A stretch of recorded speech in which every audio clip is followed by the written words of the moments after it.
Hello again and welcome to the Usually Serviceable and Hopelessly Miscast podcast from your friends at GCT. I am Paul, your host. We have our usual panelists today, Brian. Hello. And Christina. Sup? So you can hear the energy in their voices. They're rip-roaring, ready to go to talk about whatever topics I'm going to throw at them and a few others. So let's just dive right in, because I don't feel like doing intros again as to what exactly we do. So what our first feature is a standing thing, is every week we're going to dissect what we'll call a classic show. It doesn't necessarily have to be of a certain time frame or anything like that. It's really whatever one of these two pick. And it was Christina's draft pick this week. And which show did you pick? We're going to talk about the Phantom of the Dumb opera. Oh, not the country opera? No, the dumb one. Okay, well, I know Brian wanted the country opera, but we'll talk about Phantom of the, in parentheses, dumb opera. So, basically, since you picked it, I'll let you what are your overall thoughts of why you picked this show? So, I copied this idea from last week. The Phantom of the Opera is the first show I saw on Broadway when I was a tender 16-year-old, and it was the first show that I saw that I went, I could do that theater thing, I guess. And I have a really cool, weird history with this show, having done it in college, too. Oh, that's good. We'll dive into a little of that. So, for those of you, we only have 5 listeners, but I'll say for the one of the 5 of you that might not have seen Phantom of the Opera, it basically won a bunch of Tony Awards for Best Musical. It's an Andrew Lloyd Webber show. Was Michael Crawford the original Phantom? Yes, he was. Yes. Yeah, so Michael Crawford and Sarah Brightman. Sarah Worst and Brightman worst. were originals there. A brief synopsis from Playbill.com was far beneath the majesty and splendor of the Paris Opera House hides the Phantom in a shadowy existence. Sounds like Brian's everyday life. Shamed by his physical appearance and feared by all. Yeah, Honestly, that same. really hits home there. Same. The love he holds for his beautiful protégée, Christine Daae, is so strong that even her heart cannot resist. Okay.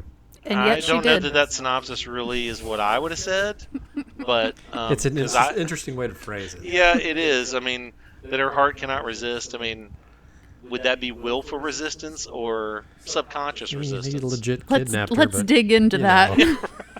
Yeah, let's hit some of the hard-hitting themes of this show, because Like stalking. there are some tough moments in this show. I mean, the King and I provided us with, I'll call some humor. Phantom is going to do the same and promises to. So, starting with you, Christina, who in your mind is the best or favorite character of yours in the show? Best. You have a look that says, I don't have one. I think everyone's terrible.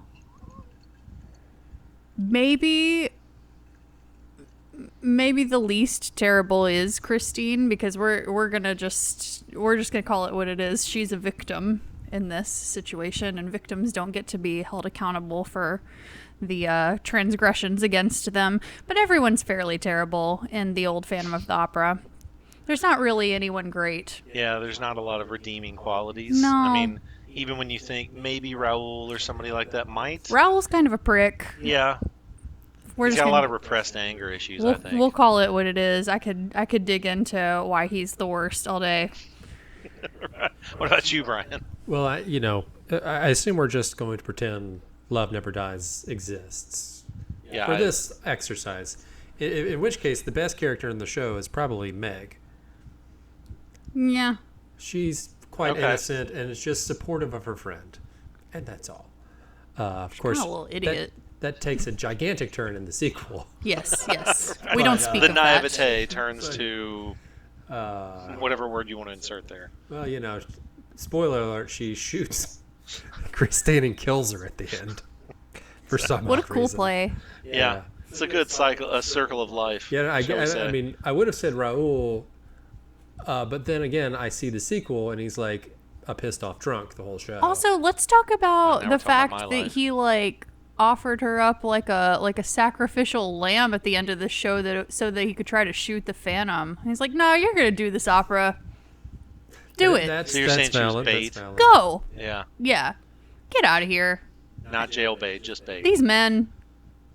These well, men. it's, you know. The auctioneer at the top of the show, I guess, is pretty innocent in the whole thing, right? Say any of the theater runners or anything like that? No. Yeah, no, they're terrible. I like the terrible. very heavy-handed Lot 666. Yeah. Right.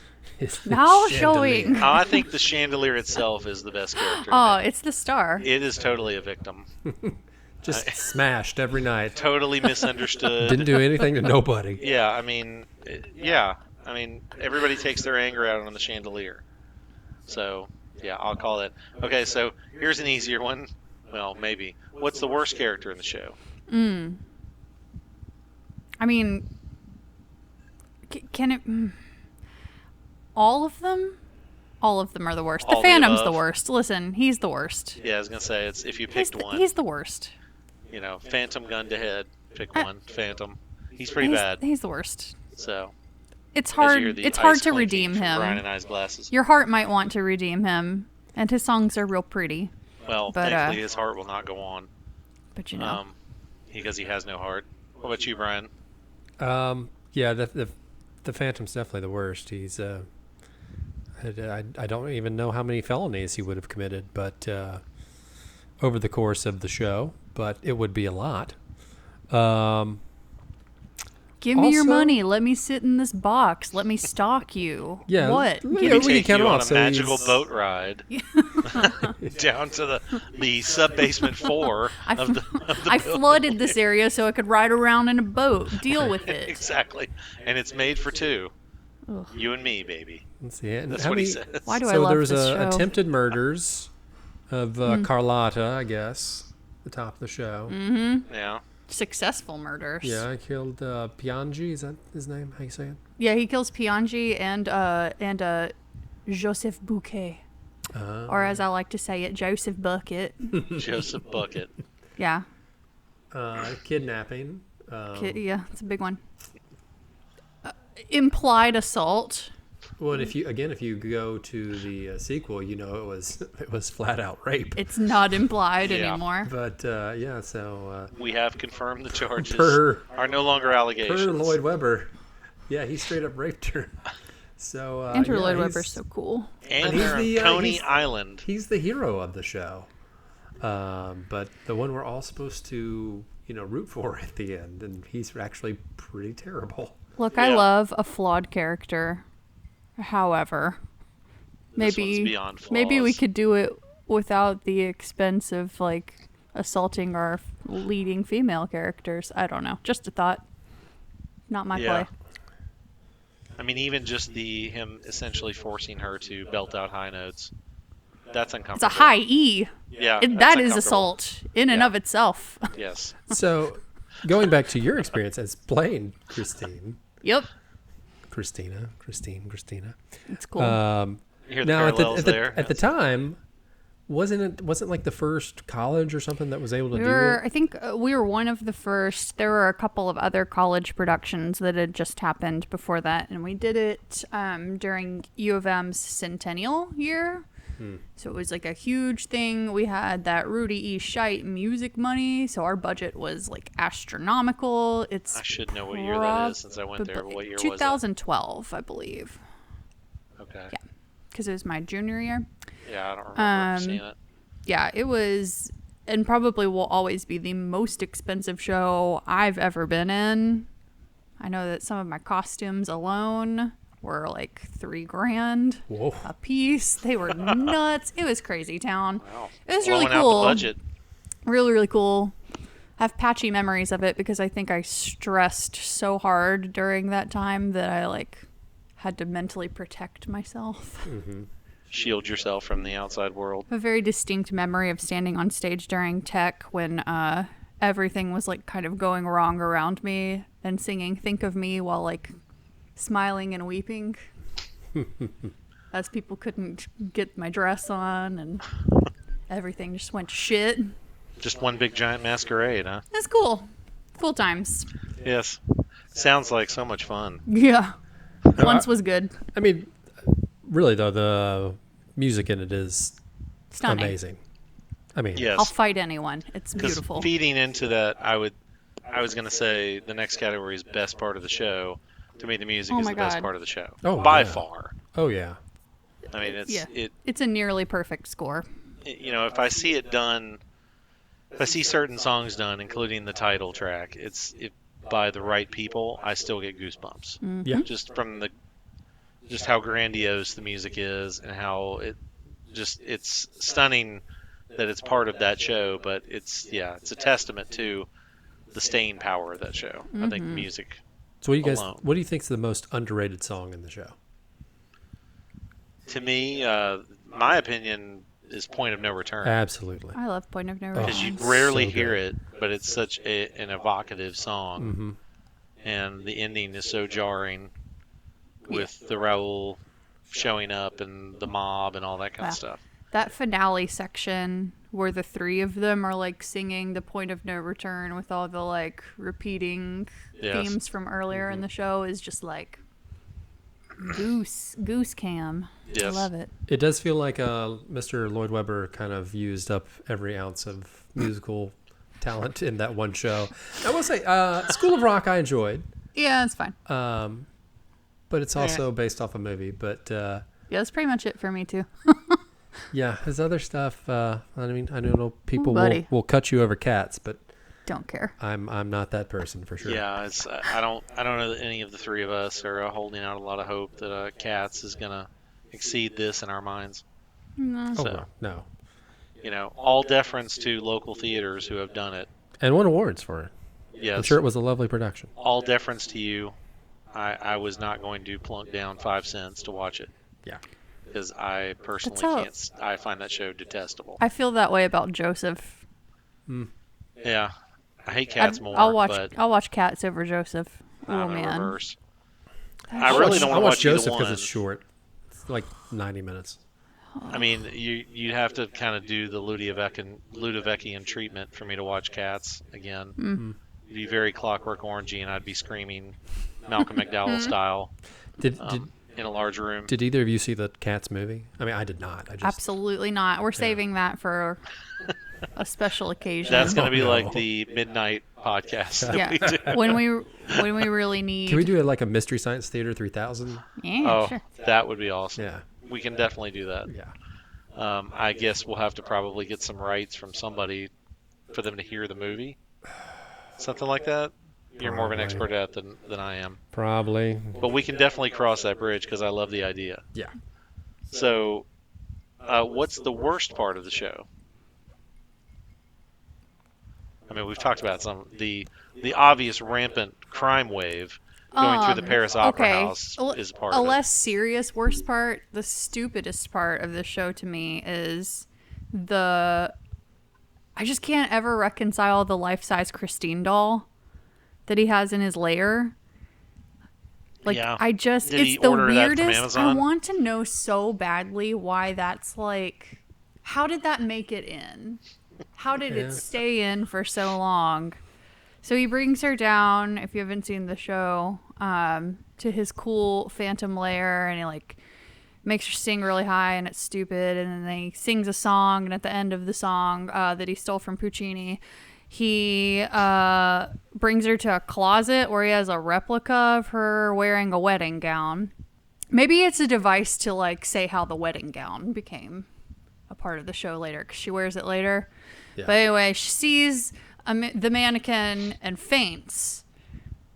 So Which the is a mannequin's weird- like a sewing dummy.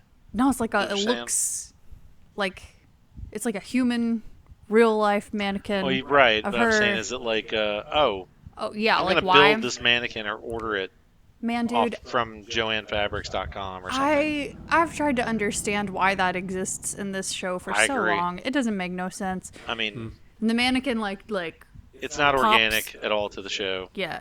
I mean, And the then- Nadja doll and What We Do in the Shadows, totally organic. Well, Fits like, well. Yeah, sure. what a weird reaction to have to like, oh, that's the worst thing I've ever seen. I shall faint.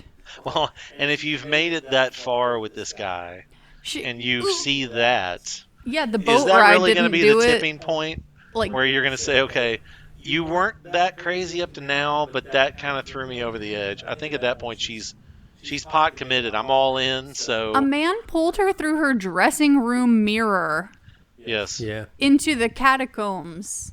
Put her in a boat. singing high E's. Yeah, made her sing a high E. Stupid. On a boat.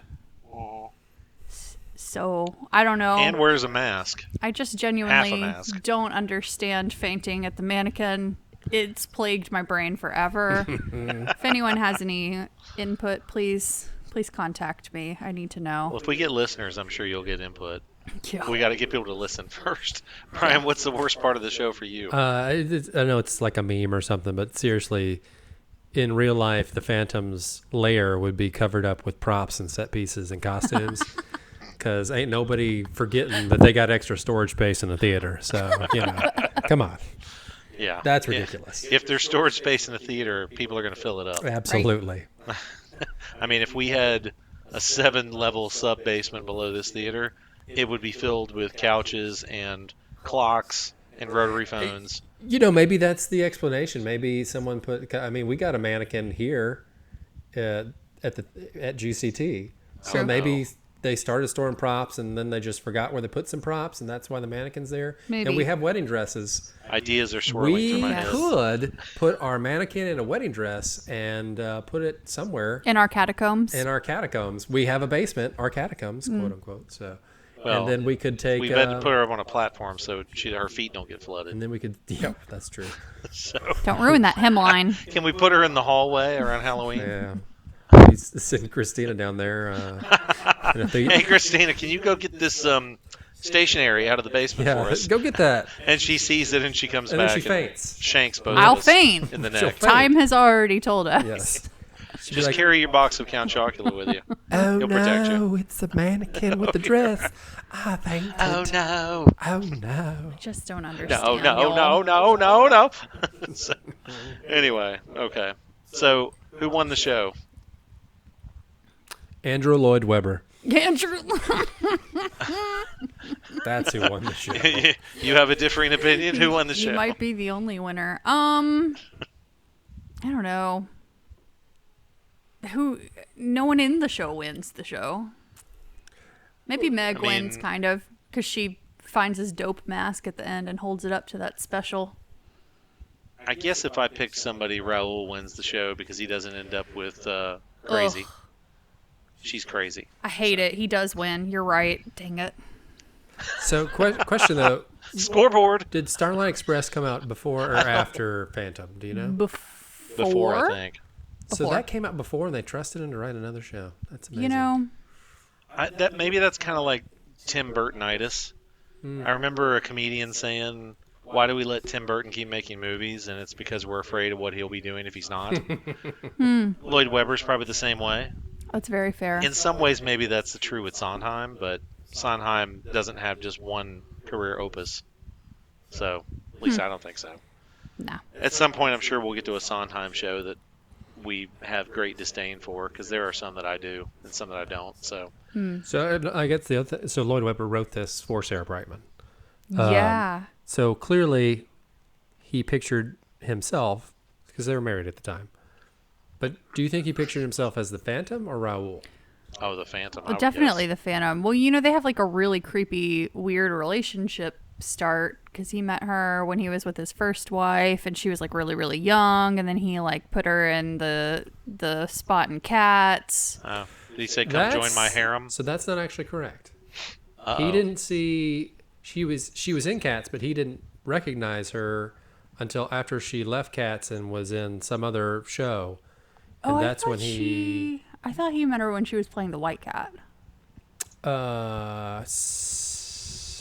So Maybe I'm wrong. Per Wikipedia, because I did research before. Support Wikipedia And if we you believe can. They need everything your we Yeah, Donations. they're donations. asking for $2.75. It's really important. But we do believe everything we read on the internet. Yeah. So Mostly, yeah. Right? If it's a meme. So it's half-ass internet research. I'll throw a shout out to Bill Simmons because Yeah. he says that on every podcast, and I agree. It's okay to have half-ass internet research. But I do think that he thinks of himself as the Phantom in that relationship I because he completely did agree. essentially stalk to marry. Well, so here's the story. So Brightman left Katz to go take over the role of Kate in Pirates of Penzance. And it was at that point that Lloyd Webber read a review about her in the show, and it was a great review. So then he went and saw her, and that was supposedly when he truly And said, "Oh fell crap, for her. I need to cast her in a show." Oh wait, already did. Already did. And she was Jemima? Jimmia? I don't know. I I'm not don't seeing know. cats, but whatever. Whatever. Aunt Jemima. That's She was right. She was a She was a cat. cat. A feline of some sort. Yeah. Yeah. Well, I mean, more power to them, I guess. Sounds very, Woody Allen, Roman Polanski-esque, or something Yep. as far as a romance. So So there's a 12-year difference in age. Just heads up. okay. So they married when How old Sarah was was she? 24 when they got married. So did that violate the rule? Could be worse. Yes. Half plus 7? Half plus 7. Yes, he it was- violated by yeah. 1 year. Yep. Because that meant he was 36. Yep. It's not the worst one, but Yeah. whatever. If you just said 30 and 18, I'd be much more creeped out. Mm-hmm. Yeah.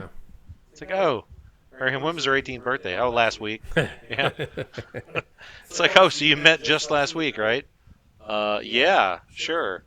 So anyway, moving on from that debacle, let's get into some other topics. So I don't always like to prep these guys with topics, but since this one is a list, I told them yesterday, I want to hear what they think is a list of, and it doesn't have to be 3, but I'm going to say 3. 3 best and 3 worst plays you've ever seen. Not a musical, a play. So I won't limit it to 3, and I won't say it has to be 3. At least 1 or 2 of each. Let's start with the best. Let's go positive for beginners. Who wants to go first? I've never seen a good play. No, I'm just kidding. All of them. Okay, so you're done. I'm going to say, I'll start off, but let's see. Well, I was going to say worst. I want to start positive. I won't start off. Brian, what about you? What's a best play you've ever seen? Best play I've seen would probably be Network with Bryan Cranston on Broadway.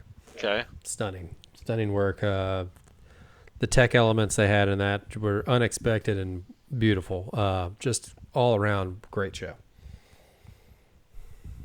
What about you? What's one best play you've ever seen? My favorite thing I've seen recently is a play that goes wrong. I don't Yes. think I've ever laughed that hard in a public space. That's a great one. Like crying, hollering, my throat hurt after. That's good. So, did got not another suck. best? I'd forgotten that one, but I would still not put it. But yeah, I would agree. That'd be my number 2. At one point in Act 2, I was exhausted from laughing. Yeah. And so I Like stopped jaw hurt laughing because I was just like, oh, please stop making me laugh so hard. It's just that funny. Yeah. Yes. So, what about some worst plays? I'm going to start because I'm going to say Our Town is the worst play I've ever seen. Our town is the worst. People can say they love it. No, I have not seen a Broadway style company do it. I don't care. It's bad. It's awful. It was probably great way back when it was written. I don't ever want to be subjected to that again. I'd rather watch Cats than watch that again. That's how ringing of a non-endorsement I'll give it. I wouldn't. Yeah, I'd probably rather watch Cats too. Yeah. Mm-hmm. I agree. I don't ever want to see Amadeus again. I didn't even know that was a play. Never, ever again do I ever want to see that play. I just Oh, I know one of the personally worst I've seen, did but keep not going. like it. But that's, that was not It was for just me. bad all around. It wasn't for me. Okay. Fair enough. Worse. It did not have a beautiful taste, is what you're saying. No. Brian, what about you? I know you have some worse because you've told me some. Oh man, I've got some stories, man. Some stories. It can even be a play you've been in. I've been in some bad shows and contributed to the badness of them for sure. Well, that's a no-brainer. I mean, you and I both contributed to the badness of one show. that's right. So I used to judge high school theater in Mississippi. So Already bad. I like where this is going. I saw some really, really tough shows. There was some show that the drama teacher had written and then made his kids perform, and it was the most painful 2 hours of my life. I will not mention the school it was at because I don't remember the name of the play. But man, I hope you had some alcohol. No. Probably not. No. Because you were a judge. No, I was a judge. I was taking my job seriously. I would say I took notes. Within 5 minutes, I just threw the notebook away. When did you stop taking notes? I mean, it was pretty quick in the show. Yeah, that's the worst thing I've seen. And do you remember what it was called? No, I don't. It was. Or are you protecting the innocent? I wouldn't protect him that much, but woof, woof, woof, woof, woof. That was bad. I will say that, the one time I've seen it, I'll admit, is local, or it was done locally. I appreciated a lot of the actors really trying and giving it their all, but it was a show, like you say about Amadeus, was totally not for me. It was Quills. Yeah. I did not like that show. And I've seen the movie. I didn't really care for the movie either. So I went to the show with, might have been a little jaded, and I was definitely a little alcoholed, but did not like that show. I will say it was not the worst I've seen, because like I said, a lot of the actors were really trying, and I applaud them wholeheartedly for that. I've already called out a show Brian and his wife and I saw at Freed Hardman, so I might as well call it out again, because someone with that department then messaged Brian, and they have more class than I did. They said, "Hey, that was our show." They didn't say, "God, that guy's a jerk for calling out our show." But we went and saw Clue on stage, and we said the show is great. It was not done well, but yeah, I think this is my opinion. You guys tell me if you agree. I've seen a lot more plays and musicals, but plays for sure, where the play itself is good, but it was not done well. Yep. It's done very poorly. Yeah, I think that's mainly because to get to the point, if you're producing a show that is published, there's been a lot of people that have to, okay this, and, a publishing house has to say, yes, we would like to do this show and make this a part of our catalog, which, again, kind of going back to my worst show ever was, it skipped all those factors. It was just a drama teacher that wrote it for his kids. Right. And so, no one at any point ever looked at the script and said, no, this should not be produced. So even the kids had done if he had a Broadway caliber actor, it would still have been crap. But you take a bad script with inexperienced actors. Ooh, you got a recipe for pain. Well, and I know we've all seen and been in shows plays where you have experienced at least community theater actors who are really good at what they do, and it just doesn't come off because it's just not for them, or it's just wasn't. There's something about it that's not right. So it's kind of hard. I think it's kind of hard to judge most shows and say, well, that was bad top to bottom. It has good and bad elements. There's a certain show that you were in that I told you my thought was the show didn't come off, but it wasn't because of acting. Mm-hmm. It's because I thought the script was abominable. Yeah. From beginning to end. And it did the actors no favors. So, in my mind, that was the worst written show, one of them I've seen. So, yeah. I don't know. What are the thoughts you guys have? I was in a pretty rough production of White Side Story one time. White Side Story? Mm-hmm. That already sounds racially insensitive. But 90% of our Hispanic actors were white. Oh, gosh. Did they make them get spray tans? Which you can actually claim to have Hispanic in your background. You so. know I got tokened into that Yes, show. it Listen. Was, hey, look, we've got Christina Hernandez Yes. over here next to Listen. John White and his brothers Billy, Bob, and Sam. Call it exactly what it was. I don't feel bad about calling out that show even a little bit because some of y'all know you shouldn't have taken those roles. So White Side Story. Yeah, The way you put it. It was pretty rough. It was a pretty rough Because production. when you're a white jet all the way, right? Boy, oh boy. Yeah, anyone that was like Hispanic, I think there were 3 of us in that show that were actually Hispanic. There were That's a big cast, usually. A few really incredible black dancers and actors in that show that were also sharks, and they were awesome. And then Maria was white, so that was cool. Yeah. You know. Cool. Take it off your resume if you've played White Maria. Take it off. Not something you should hold You out shouldn't with brag about pride. that. So let's move on to another category, and this is one, in searching around for topics on the internet, one thing that I found was certain websites that talk about, when things go wrong on stage. We've all been in shows. You guys have been in a lot. I've been in a few. But we've been on stage enough to have something happen to you that wasn't planned, or that someone did plan it and didn't tell you about it. And it's like, okay, thank you for making that happen.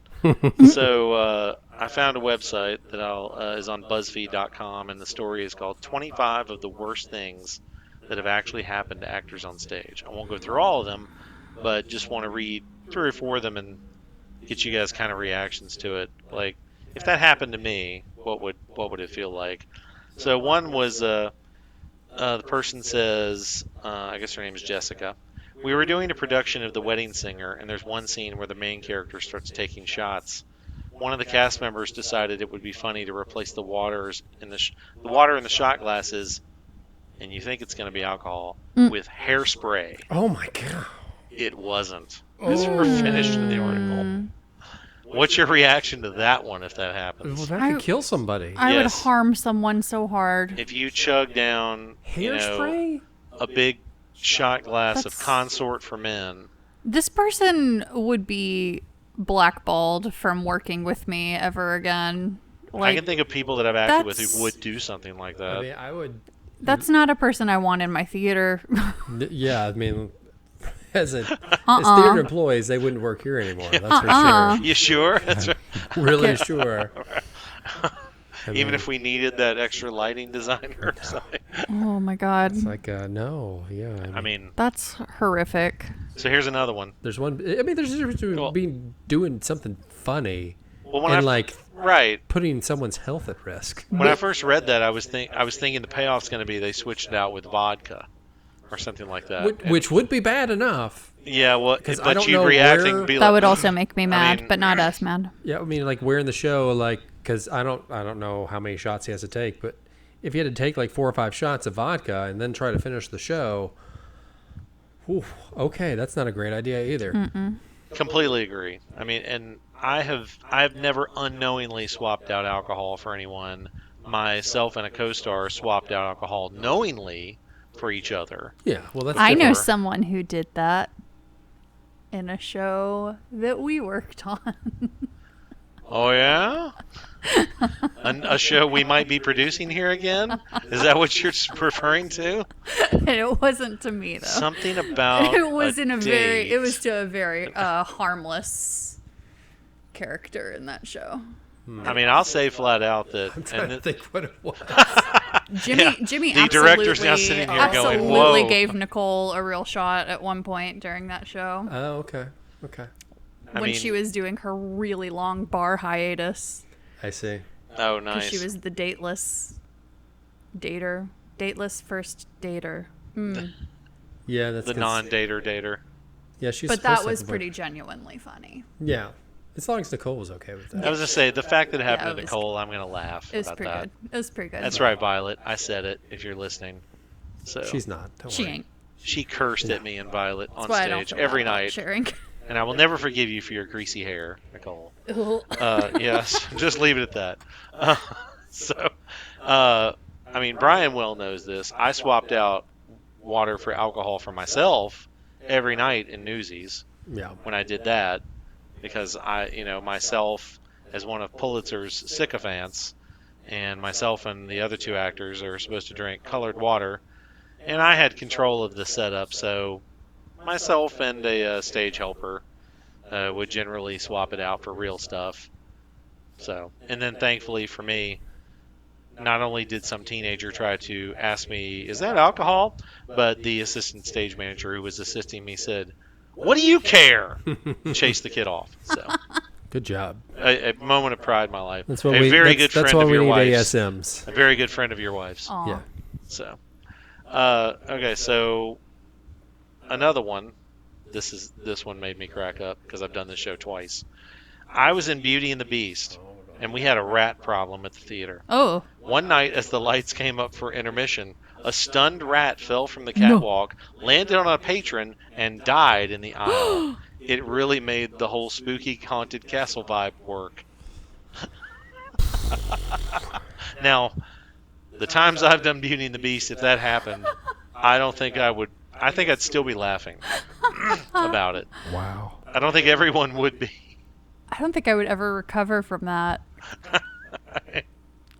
So I shouldn't tell you that 2 years ago there was a rat that lived right here.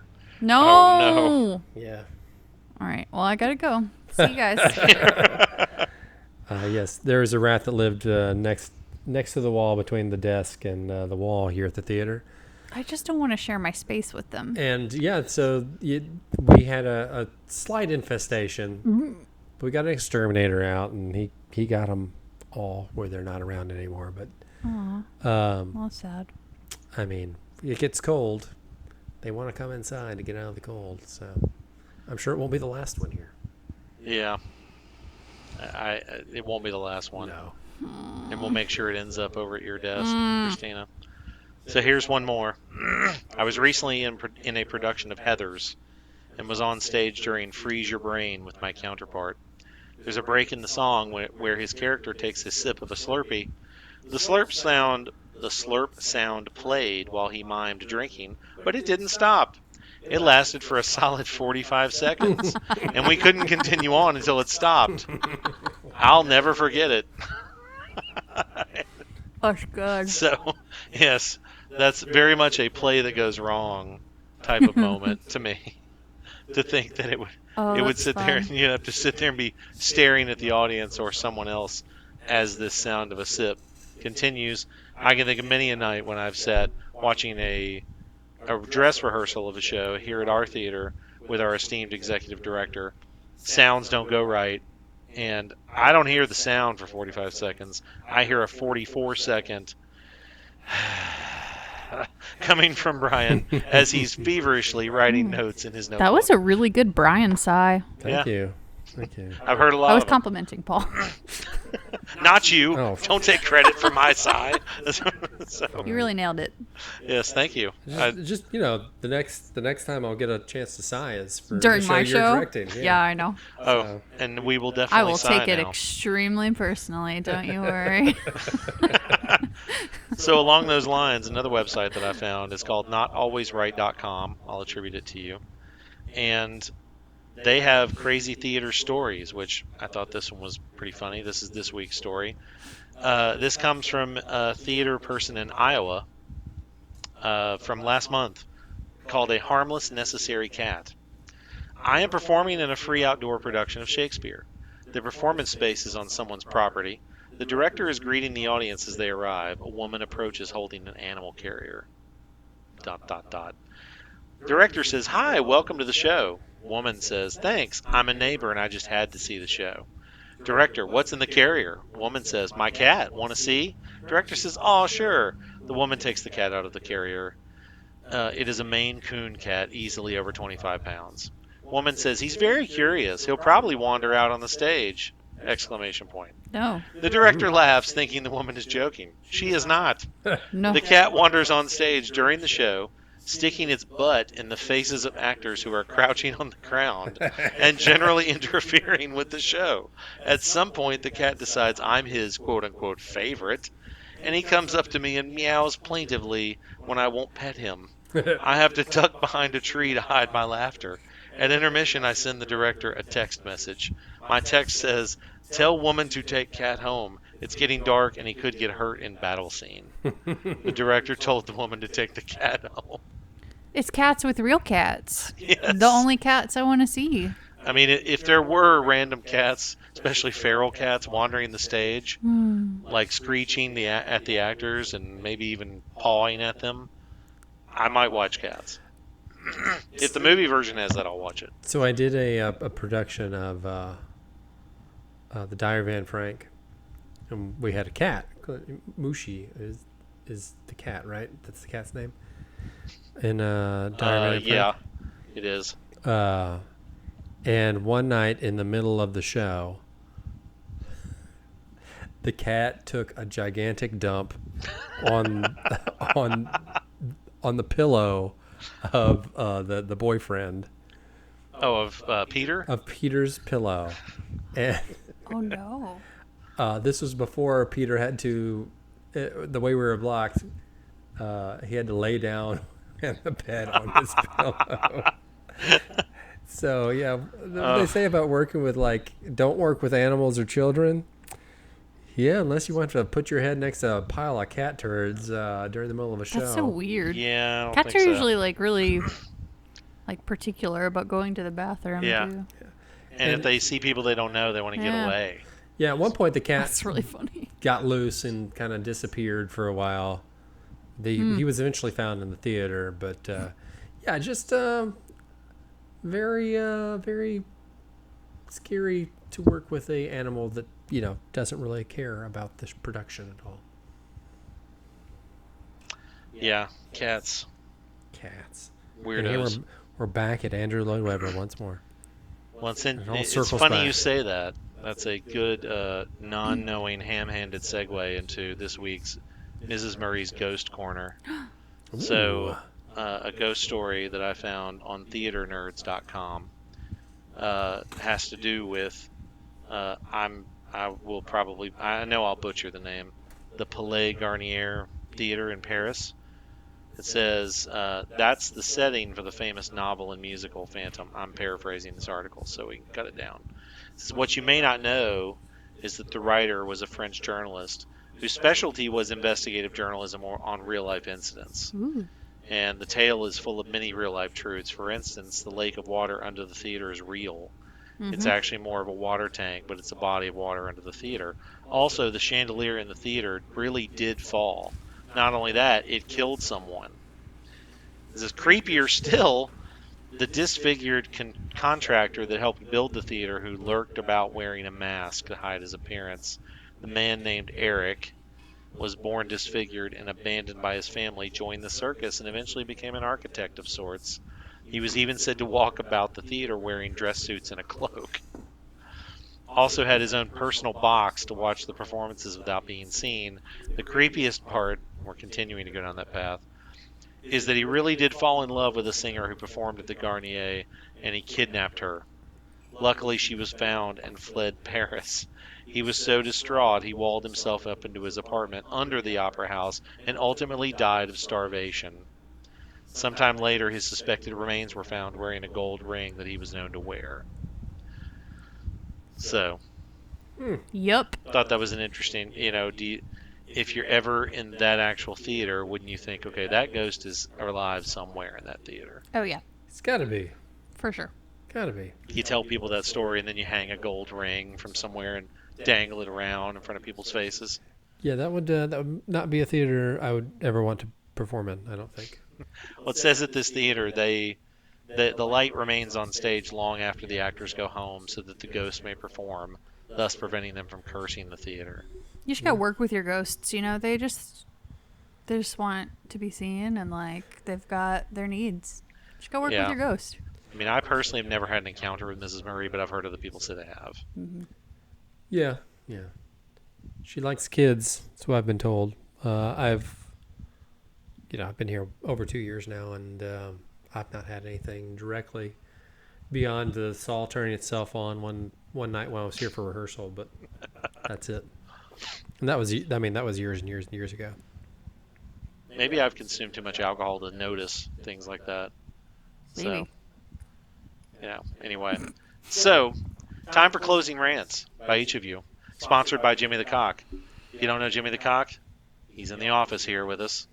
Came from the set of Bluff City Law. He now resides with us here at GCT. Yeah, Jimmy Smith's porcelain rooster is Yep. sitting here. And he says pimping ain't easy. That's why he carries a 20 with him all the time. Always has a 20 on him. It's important. So, Christina, you got to choose the show this week, so I'll let you go first. Oh, great. What would you like to rant about? Be nice to people that like pumpkin spice flavored things. You know, it's literally listen. It's like cinnamon and nutmeg. Can you just all chill out? There. Can you guys all just chill out and just let people enjoy things? Do you not enjoy things? Are you feeling persecuted? No, it's just tired every year. It's tired. Just let people like Halloween and let people enjoy pumpkin spice. Fun fact, in a lot of occult practices, cinnamon and nutmeg are used to ward off evil. So maybe this is more of a reflection on you if you make fun of people for drinking pumpkin spice. Her non-Jesus side is coming out now. Mm-hmm. Good day. You heathen. I said good day. Right. Okay. I said good day, sir. All right, Brian, your turn. How do you follow that? Julian Brandt Oh, no. should not be on the pitch this Saturday. Do you want to get background into him or not? No, he is. What is that? He is terrible. He is. He cannot hold the ball at all. His passes are generally to the other team. I don't know why people like this guy and think he's the best midfielder for Borussia Dortmund, but he is terrible. And if Jude Bellingham is not starting in his place on Saturday, I'm going to have a serious issue with Favre and his selection of the starting 11. Oh, this is soccer? Football, but yes. So, I'm not even going to try to explain to It's all not of you. soccer. I'll explain it's to football. Christina afterwards, but it would just, you'd still be sitting there going, you'd have Robin Sharp face and look at us and go, what? I mean, I don't know what seriously, you're talking about. he played 30 minutes on Monday and got the ball taken away from him 12 times. He's terrible. And saw two guys coming at him and just fell over. Yeah, he just fell over because he's terrified of physical contact. It was very Michael Caine and Goldmember when he says, why don't you just fall down? And he did. So, anyway, okay. No, that's cool. I was waiting for some kind of another Andrew Lloyd Webber shot since he's taken a lot of bullets in this podcast, even though he did win the show, apparently. Well, yeah, it's because of his wallet, but yeah. He's a winner. Oh, he's winning. He's winning. I guarantee you. Somewhere, The joke's with his 12 on years us. younger than him wife. Well, they got divorced, so... Oh, They okay. did. So now he's got a wife who's probably 12 years old, actually. Let's see if he's married right now. Oh, no. I shudder to hear what age difference it is. He is married right now. I hope you're all sitting down to hear what the age delta is. So his current wife is 57 years of age. Oh, he ain't 57, I know that. Let's see, how old is he? Like 70? He's 72. Yeah. Okay, Okay. so he dropped by 3 years. Okay, I think now an acceptable delta. I don't think it that's- matters anymore. That he does half your age plus 7, right? He's That's in the well clear. above the rule. Yeah. Yeah. I mean, that would mean it would be 43 and above. So I'm going to say he's within the boundaries of. I'm not going to say it. Okay, so, Yeah, no, they did marry in 1991. So, so 29 Oh, years that's a ago. long time ago. yeah. So that means she was 28 when they got married, Baby. and then he was 43. Is that creepy? Yes. Aren't you in your late 20s, Christina? No. Come on. I was trying to give you a few years. Yeah. I don't know. Maybe it's creepy. Maybe it's not. 29, how many years now are you? Me? Yeah. I'm 31. Okay, so 29 plus 2. So that would mean you would be marrying a guy who's 46. Would that be weird to you? It's all weird. Getting It's married's all weird? Yeah. Yeah. So what? I'm just trying to. I always like to see different people have different perspectives on that. So the interesting thing, know. Mr. Lloyd Webber does not like being unmarried for long periods of time. Oh no. He was divorced from his first wife Sarah Hugill in '83 and married Sarah Brightman in '84. Okay. Sarah Brightman and he divorced in 1990, and then he married Madeline Gordon in 1991. How do we get him into therapy, though? Sounds like therapy is marriage for him. That's his version of therapy. But you know, Says he's something. That's my guess. Yeah, it's some sort of therapeutic treatment. He's not Treatment, we'll call it he and his latest wife have been married since '91. That's pretty good. That's decent, right? Yeah. She's Cool. staying close to the money. It's okay. I would too. I mean, First wife was 12 years. Sarah Brightman was 6. And then, you know, we've had 1991 to 2020. So, you know, almost 30 years. It's a long time. About to hit that next year. We hit our 30-year anniversary. So, congrats, Mr. Lloyd Yeah. Webber. Let's throw him that a is a long party. time. GCT has you beat by 20 years, but that's True. okay. It's true.